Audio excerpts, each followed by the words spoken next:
জ্ঞান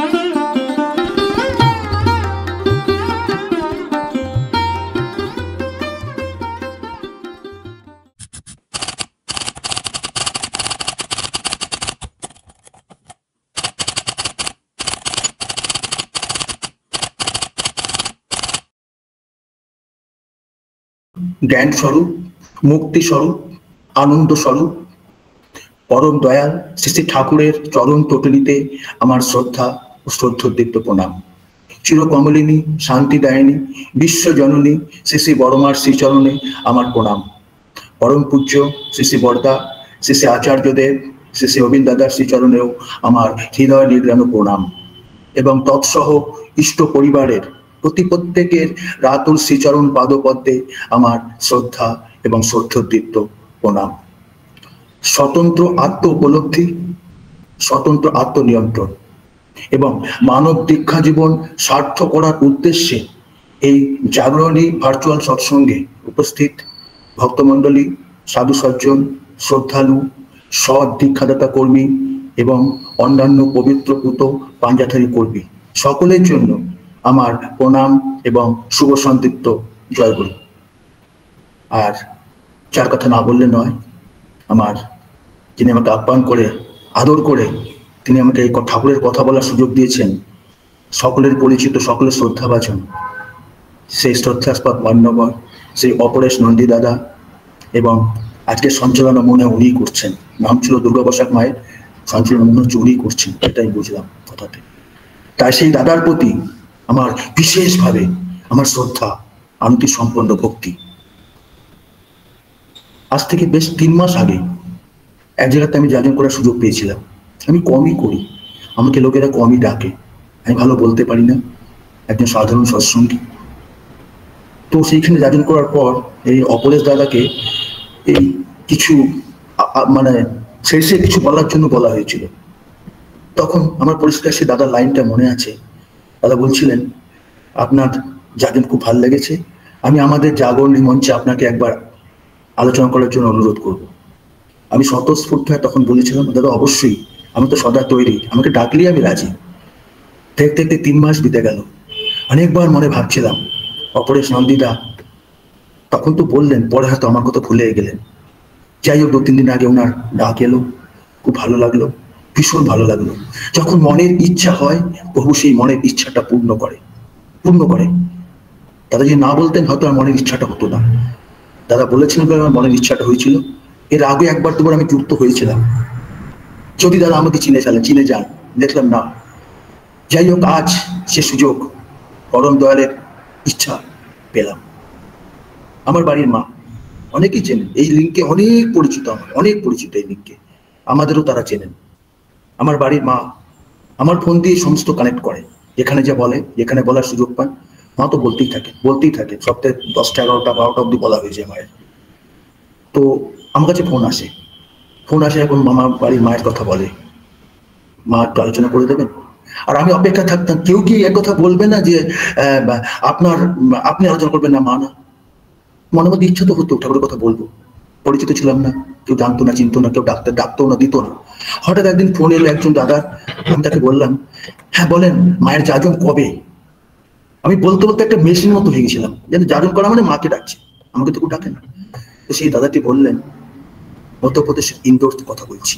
দাদাটি বলে, না এবার দাদা আজকে আমি আপনার জন্যই ফোন করলাম, আপনি যাজন করবেন। বলার উদ্দেশ্য এটাই। আর আজ এখন মোটামুটি কিছু লোক কিনেছেন, মাসে বেশি না হলেও 7-8-10টা জায়গায় যাজন করার সুযোগ তো পাচ্ছি। বলার অর্থ কি? বলার অর্থ না নিজের প্রচার করা। নিজের প্রচার কিছু করবো কি? আমি আছেটা কি আমার? ঠাকুর ছাড়া আমি জিরো। ঠাকুর আছে বললে আমার সবকিছু, আমার জীবন মৃত্যু, আমার হাসি কান্না, আমার বাড়ান বর্ধন, সবকিছু তো ঠাকুর। ঠাকুর আছে বলে আমি আছি। সে ঠাকুরকে নিয়ে আনন্দ করবো, ঠাকুরকে নিয়ে গর্ব করবো, ঠাকুরকে নিয়ে জাগরিত হব, ঠাকুরের কথা শুনে চলবো। তবেই তো জাগরণী সভার নামে সার্থকতা হবে। উদ্দীপনা অনুরক্ত নিয়ে উৎসাহিত হয়ে পরম দয়ালের কাজে ছুটে পড়বো, লেগে পড়বো প্রবল উৎসাহের সাথে। তবেই তো আমার জাগরণী নামটার সঙ্গে আমার কাজের মিলটা হবে। যাই হোক, আসছি মূল আলোচনাতে। মূল আলোচনা যাওয়ার আগে আজকের এই ভার্চুয়াল সৎসঙ্গে পরম দয়ালের আশীর্বাদ বর্ষিত হোক আর সেই আশীর্বাদে আমরা স্নিগ্ধ এবং শীতল হয়ে আমাদের কর্মময় জীবনটাকে যোগ্যময় জীবনে আমরা পরিবর্তিত করতে পারি, এই আমার আকুল প্রার্থনা। ভারতের দর্শনের মূল কথা প্রচার করেছিলেন স্বামী বিবেকানন্দ, ভারতে ও দেশের বাইরে। কিন্তু ভারতীয় ইতিহাসের মূল শিকড় তিনি খুঁজে পেয়েছিলেন শ্রী শ্রী রামকৃষ্ণদেবের মধ্যে, যেমন বর্তমানে আমরা খুঁজে পাচ্ছি পূজ্য আচার্যদেবের মাধ্যমে শ্রী শ্রী ঠাকুরের মধ্যে। ধর্মের উপলব্ধির জন্য শ্রী শ্রী রামকৃষ্ণ বললেন, সন্ন্যাস নেওয়াটাকে তিনি আবশ্যক হিসেবে দেখেননি। যেমন আমার পরম দয়াল তিনিও তাই বললেন, গৃহযোগী গৃহ সন্ন্যাসীর কথা। একই তো, রূপ আলাদা। সেই কবে থেকে ঠাকুর আসছেন, সেই তেতা যুগ থেকে। উনি তো সব সময় উপযোগী রূপ পরিবর্তন করে তিনি আসছেন। 1893 সালে 1893 যখন বিশ্ব ধর্ম সম্মেলনে ইন্ডিয়ান সাইক্লোনিক মঙ্ক বিবেকানন্দ ঘোষণা করেছিলেন যে সব ধর্মই মানুষকে নানা পথ দিয়ে একে ঈশ্বরের কাছে নিয়ে যায়। কি অদ্ভুত কথা! ঠিক একই রকম ভাবে শিকাগো ধর্ম সম্মেলনে যখন তিনি সমাপ্ত করে তিনি কলকাতা ফিরলেন, তার অভিনন্দনের জন্য বিরাট আয়োজন করা হয়েছিল। তিনি বললেন তিনি এক যার সারা জীবনই হয়ে উঠেছিল নানা ধর্মের এক সম্মেলন। ঠিক তেমনি পরম দয়ালের সঙ্গে যারা আমরা জড়িত আছি, আমরা জানি পরম দয়ালের সারাটা জীবনই দিব্য জীবন, তার সারাটা জীবন এক ধর্মীয় সম্মেলন। যেটা আমার বোধে লাগে, আমি সম্পূর্ণ আমার নিজের ভাবের কথা বলছি, সম্পূর্ণ আমার অনুভূতির কথা বলছি। শ্রী শ্রী রামকৃষ্ণ ঠাকুর আরো মিল কিভাবে রামকৃষ্ণ ঠাকুরের মিল ছিল। শ্রী শ্রী রামকৃষ্ণ ঠাকুর একবার জমিদার মথুরা মোহনের সাথে করে যাচ্ছিলেন বানারসে। সেই বানারসে যাওয়ার মাঝে কি করলেন, তিনি পথে সেই দেওঘরের লাল পোড়ামাটি দরিদ্র সাঁওতাল মানুষদের মধ্যে একদিন রুকে অন্ন বস্ত্র বিতরণ করেছিলেন সে লাল মাটিতে সাঁওতালদের মধ্যে। ঠিক তার পরবর্তীকালে আমার দয়াল ঠাকুর সেই দেওঘরের লাল মাটিতে আশ্রম তৈরি করে তৃষিতা ও হতাশাগ্রস্ত মানুষের সাহারা হলেন।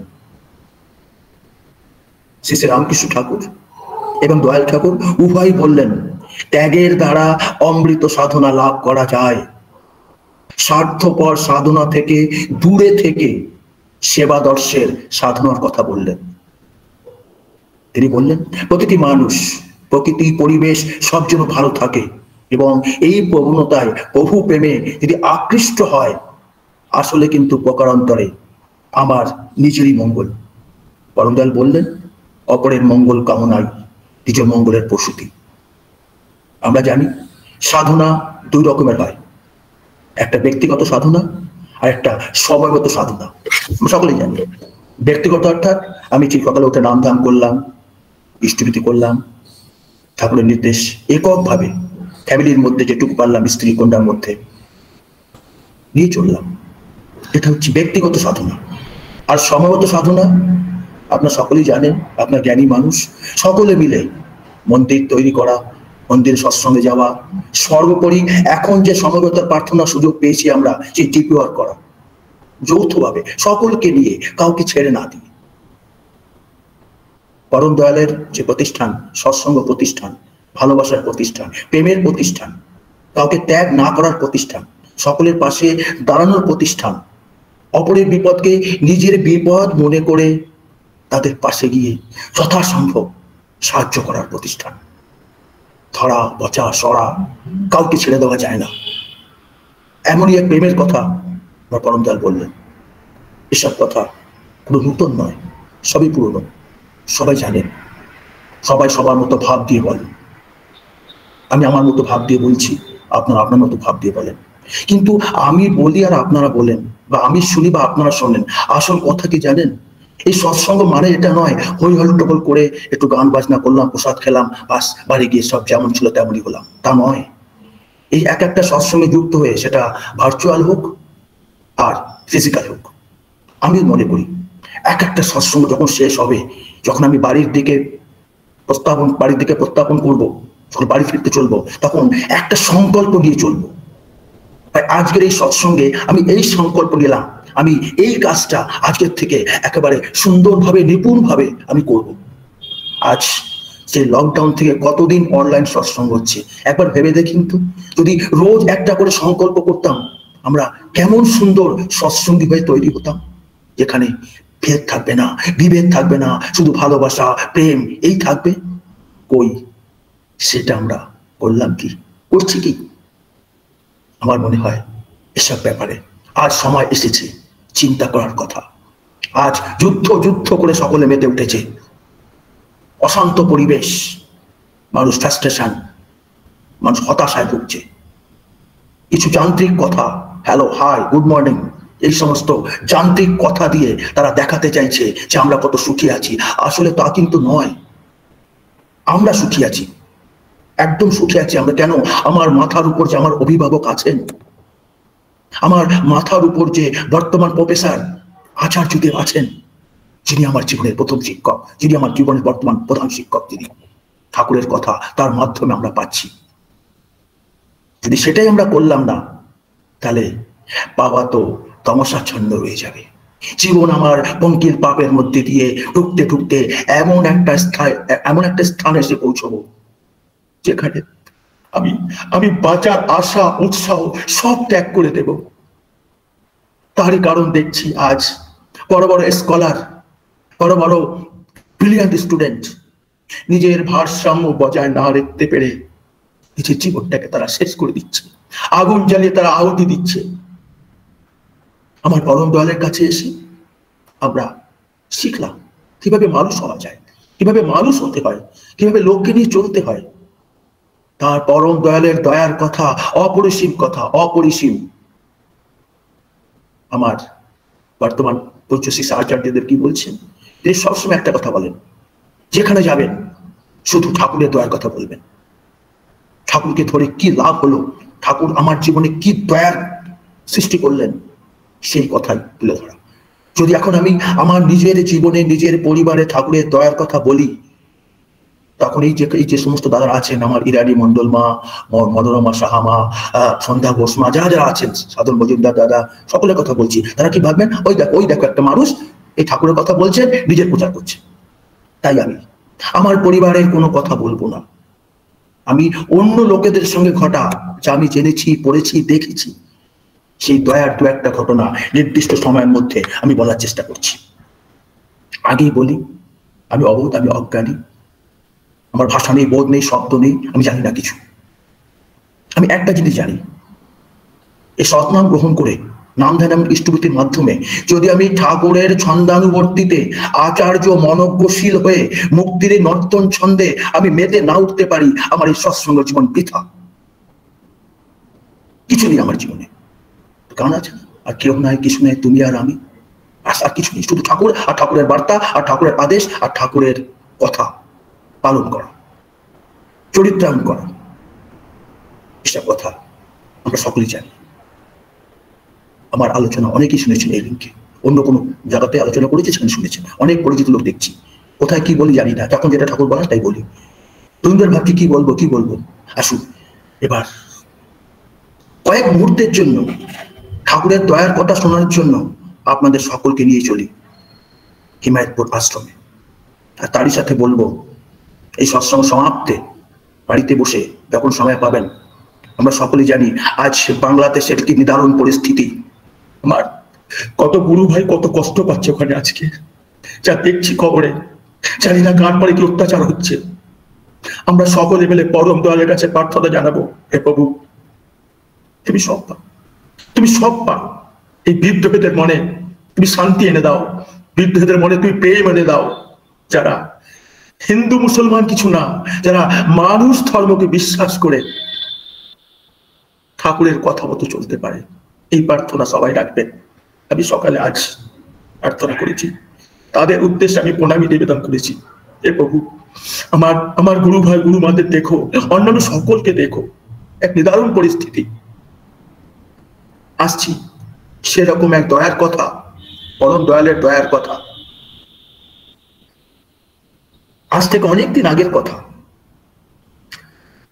আমাদের আপনারা সকলে জানেন যে একটা বিশিষ্ট ভক্ত খলিলুর রহমান দাদা, বিশেষ ভক্ত, ভীষণ ভক্ত। তিনি আশ্রমে থাকতেন, তার পরিবার দেশে বাড়িতে থাকতেন। একদিন হঠাৎ বাড়ি থেকে টেলিগ্রাম এলো। তখনকার দিনে তখন তো মোবাইল ছিল না। টেলিগ্রাম এলো, সান সিরিয়াস কাম সুন। টেলিগ্রাম এলো। সে তাড়াহুড়ো করে দাদা তৈরি হয়ে সেই টেলিগ্রামটা পকেটে নিয়ে আশ্রমে গেলেন, যে পরম দয়ালের কাছে আশীর্বাদ দিয়ে তিনি যাবেন বাড়িতে। কেন কি টেলিগ্রাম এসেছে সুন কাম সুন, ছেলে সিরিয়াস এবং ছেলে ইন্টেন্সিভ কেয়ারে আছে। ঠাকুরের দয়ার কথা বলছি।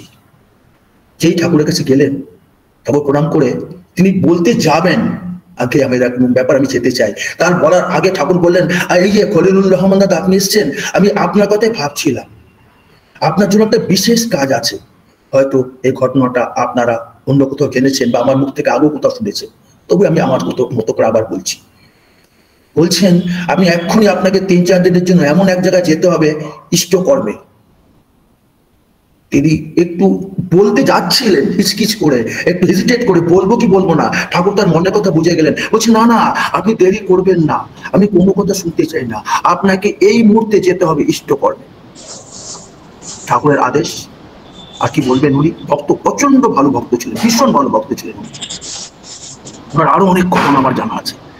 যাই হোক, তো কি করবেন, তিনি মাথা নত করে ঠাকুরকে প্রণাম করে সেই কাজে বেরোলেন। 4 দিন পর সেই কাজ সমাপ্ত করে তিনি হেমায়তপুর আশ্রমে ফিরে এলেন। যথারীতি ঠাকুর লীলা করছেন পর্ষদের সাথে বসে। যেই তিনি ওখানে এলেন, তখন তিনি বললেন, বলতে যাবেন আর কি, তখন ঠাকুর আবার বলছেন, হ্যাঁ আমি কাজের কথাটা পরে শুনবো, আপনার না ছেলে অসুস্থ, আপনি এক্ষুনি বাড়িতে যান, এক্ষুনি বাড়িতে যান। খলিলুর রহমান দাদা অবাক, যে কাজের জন্য আমাকে পাঠালো সেই কাজের রিপোর্ট তিনি নিলেন না, আর এখন আমাকে বলছেন আপনি এখন বাড়িতে যান। তিনি যাচ্ছেন বাড়িতে।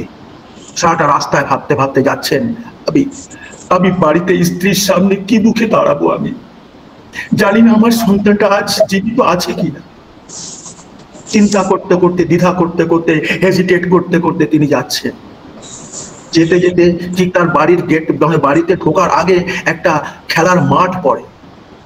দেখছে সেই খেলার মাঠে তার সেই ছেলেটি খেলছে। 4 দিন আগে যার টেলিগ্রাম এলো ইন্টেন্সিভ কেয়ারে আছে, সেটি খেলছে। তখন সেই খলিলুর রহমান দাদা নিজের আবেগ রাখতে না পেরে সেই মাঠের মধ্যে ঢুকে গিয়ে সেই ছেলেটাকে ধরে ভীষণ ভীষণ করে আদর করছে, ভীষণ ভাবে আদর করছে। মানিক লাল দাদা, আপনাকে অনুরোধ করছি যদি আপনি একটু মিউট করে দেন, ডিস্টার্ব হচ্ছে বলতে মা দাদা গো, ভাব কেটে যায় গো মা। তো উনি খুব আমি এখান থেকে মিউট করতে পারছি না মানিকলাল দাদা, আমি হোস্ট হিসাবেও মিউট করতে পারছি না, কেন জানি না, এটা সমস্যা হচ্ছে। আপনি মিউট করে দিন। তো ছেলেটাকে খুব করে আদর করছেন। আদর করে ওই ওখানে যে কর্তা ছিলেন বা মনিটর ছিলেন বা যে ক্যাপ্টেন ছিলেন তাকে বলছে আমি একটু বিশেষ কাজে এসেছি, ছেলেটাকে, যে ক্যাপ্টেন বা যে তত্ত্বাধিকারী, একটু আমি বাড়িতে নিয়ে যেতে চাই। ঠিক আছে যা। ছেলেটাকে নিয়ে তিনি বাড়ি যাচ্ছেন। বাড়িতে এই মাঠের থেকে বাড়ি বেশি দূর না, সামান্য এই 3-4 মিনিটের রাস্তা, 2-3 মিনিটের রাস্তা। তাই যেতে যেতে ভাবছেন ছেলেকে তো দেখলাম, এখন আমি বউকে কি জবাব দেবো, বউ আমাকে কি বলবে, আমি চিঠি পেয়েও আমি এলাম না। ভয় করতে করতে, দ্বিধা করতে করতে, অস্বস্তিতা বোধ করতে করতে তিনি গেটের দরজা খটখট করে খটকালেন। গেটের দরজা খুলতে স্ত্রী দরজা খুলে দিলেন, আর স্ত্রী সেই দাদাকে দেখে আর সাথে ছেলেকে নিয়ে এসলেন, ছেলে তো খেলতে গেছিল, দেখে স্ত্রী অবাক।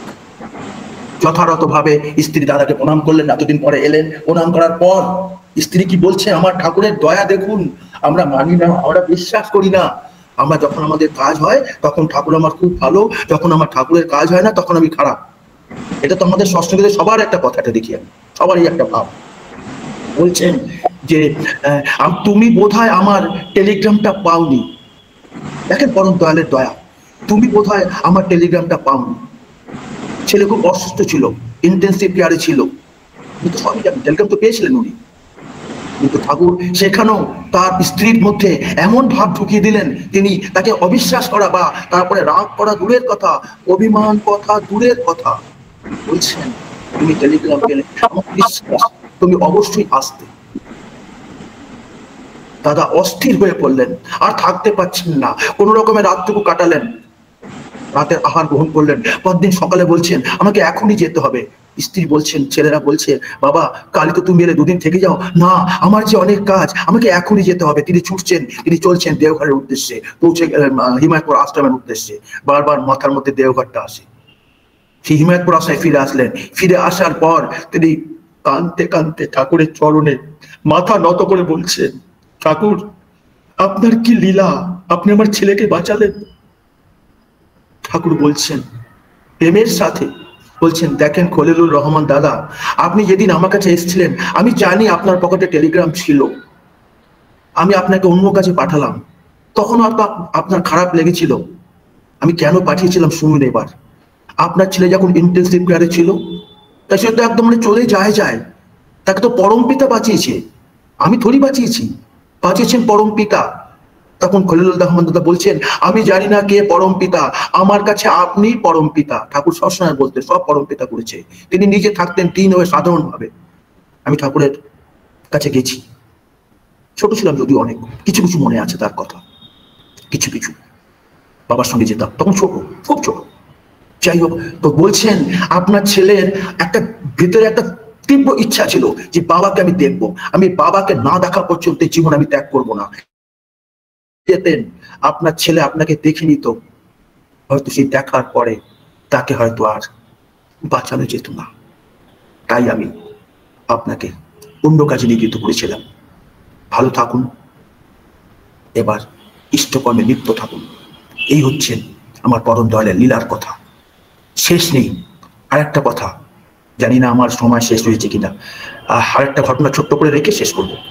এবার চলুন, বারবার মুখে দেওঘর রাস্তায় ভেবেছিলাম এখানে শেষ করব, বারবার দেওঘর আসছে, তো দেওঘরের এইরকম একটা দয়ার কথা রাখি আপনাদের সামনে, ওটা বলে শেষ করব। ঠাকুর বসে আছেন আশ্রমে, ওদিকে আমাদের হেমচন্দ্র দাদা, সকলে চেনেন, তার পরিচয় দিচ্ছি না, তো সময় লেগে যাবে অনেক। তিনি হঠাৎ শেষ নিঃশ্বাস ত্যাগ করলেন। শ্মশান ঘাটে নিয়ে যাওয়ার জন্য তাকে ওই খাটে চার পাইতে যেমন করে ব্যবস্থা করা হয়, চাদর টাদর দিয়ে ফুল টুল দিয়ে তাকে শ্মশান ঘাটের উদ্দেশ্যে নিয়ে যাওয়া হবে। ঠিক নিয়ে যাওয়ার পাককালে একটা গুরু ভাই ছুটতে ছুটতে এসে ঠাকুরকে বললেন, ঠাকুর ঠাকুর অনর্থ হয়ে গেছে, হেমচন্দ্রদা মারা গেছেন, তাকে শ্মশান ঘাটে নিয়ে যাচ্ছে। আরে বলিস কি বলছিস, আরে তুই যা, এক্ষুনি যা, তুই এক্ষুনি বল শ্মশান ঘাটে যেতে হবে না, ওকে ওই অবস্থায় আমার কাছে নিয়ে আসতে। পরম দয়ালের দয়ার কথা শুনে যদি দয়াবান না হতে পারলাম, কি হবে সৎসঙ্গ করে গোমা, কি হবে এসব কথা বলে, যদি আমি নিজেকে তৈরি করতে না পারলাম, সকলের বিপদে পাশে দাঁড়াতে না পারলাম, আমার সৎসঙ্গ জীবন, আমার বৃথা, আমার সৎসঙ্গ জীবন। নিয়ে আসা হলো হেমচন্দ্র চক্রবর্তী দাকে, কবিকে। ঠাকুরের এখানে রাখো, হাতে দড়ি খুলে দাও। 5-7 জন লোক, বিশেষ লোককে বললেন তোমরা নিচে বসে তার কেউ হাতে, তার পায়ে, কেউ গায়ে পড়ে নাম করো। ঠাকুরও নাম করতে থাকলেন। 31 মিনিট 32 মিনিটটা চূড়ান্ত হবে, প্রচন্ড ভাবে ভক্তি সহকারে নাম চলছে। পরম দয়াল স্বয়ং নাম করছেন, তার সাথে তাকে ধরে আমার গুরু ভাইয়ের নাম করছেন, 5 বিশেষ গুরু ভাই। 31-32 মিনিট পর দাদা নড়ে চড়ে উঠলেন। দাদা উঠে বসলেন, বসে ভেবা চাকা খেয়ে দেখছেন। তখন ঠাকুর বললেন, হেমদা এ যাত্রা বেঁচে গেলেন, এবার শোনেন, যতদিন থাকবেন নিজের হাতে রান্না করে খাবেন, অপরের হাতে রান্না করা খাবার খাবেন না। এইভাবে আমার পরম দয়াল হেমকবির পুনর্জন্ম দিলেন। অনেক কথা, অগণিত কথা, তার দয়ার কথা বলে শেষ করা যায় না। আমার সময় আছে আর 1 মিনিট, এই 1 মিনিট এবার আমি শেষ করব, নইলে আবার অপরেশ দাদা ফোন করে এখনই বলবেন জয়গুরু দাদা সময় হয়ে গেছে, আমি সেই কথাটা শুনতে চাই না। আমি বলছি, শেষ কথা বলে শেষ করছি। বলছেন আমার বলতে বলতে কান্না এসে যায়, আমি বলতে চাই, আমি রাখতে পারি না নিজেকে, আমার চোখের থেকে টপ টপ করে জল পড়ছে, আমি কি করবো, আমি পারি না, আমি নিজেকে সামলাতে পারি না। আমি জানি এটা আমার দুর্বলতা, আমার চোখে জল আসা উচিত না, কিন্তু এই কেন এই পাপী জীবন থেকে মুক্তি পেয়েছি পরম দয়ালের কাছে এসে। 70 বয়সের মানুষ আমি, ঘাত প্রতিঘাত অনেক ঝেলেছি, জীবন বিচ্ছিন্ন বিক্ষিপ্ত, ব্যভিচার অত্যাচার অনাচারে ভরে পড়েছিল। পরমদয়ালকে ভালোবেসে ধীরে ধীরে ধীরে ধীরে বাঁচার এক নতুন স্বাদ পেলাম। সেই বাঁচার নতুন স্বাদ নিয়ে কবিতার মাধ্যমে 4-5 লাইন বলে শেষ করব। তোমার অভয় কমল চরণ কভু দয়াল ছাড়বো না, তোমায় ছেড়ে একটা ক্ষণ রইতে আমি পারবো না। তোমার সদা পরশ পেলে ভাগ্য আমার যাবে খুলে, কাটিয়ে দেব সারা জীবন দুঃখ কষ্ট সব ভুলে। আমি সারা জীবন কাটিয়ে দেব দুঃখ কষ্ট সব ভুলে। আরো বলছি, অর্থ যশ মান চাই না আমি, চাই না আমি মান, চাই গো শুধু বক্ষে পেতে তোমায় ভগবান। এই আশা মোর পূর্ণ করো হে মোর প্রেমিক প্রিয় বর, শুধু এই জনম কেন জনম জনম যেন থাকি তোমারে করিয়া ভর। প্রিয় পরম শ্রী ঠাকুরের দয়ার আলোর চিত্ত শতদলে আমরা আশ্রিত, আমরা উদ্ভাসিত, আমরা আনন্দিত, আমরা উৎসর্জিত। সেই পরম দয়ালের রাতুল শ্রীচরণে আপনাদের সকলের সর্বাঙ্গীন সর্বহিতের উৎকৃষ্ট মঙ্গলের প্রার্থনা জানিয়ে আমি বলে উঠি, হে প্রভু নির্মল করো সবারে, থাকো সদা মোর হৃদয় মাঝারে। বন্দে পুরুষোত্তমম, বন্দে পরমা প্রকৃতি। জয় গুরু দাদা আমার। জয় গুরু।